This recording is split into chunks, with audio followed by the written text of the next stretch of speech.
physical attributes relate to the non-physical attributes. And what Kay is going to demonstrate for us, how we're going to take it into the feminine aspect of the energy, which is for your development of rhythm and timing. You're going to need to be able to balance both in order to get the true essence. We're not just crossing our hands. There's something being developed there. And to take this practice that we do seriously, these are the attributes that we're hoping that you start to see for your foundation building. Okay.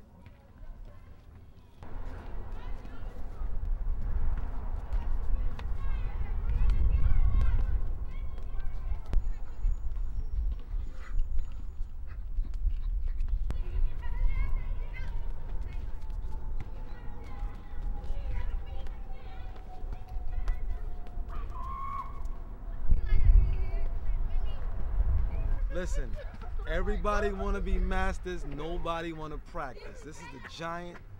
I'm telling you right now, I've seen a lot of people on my days. That's the biggest, fastest dude I ever seen in my life.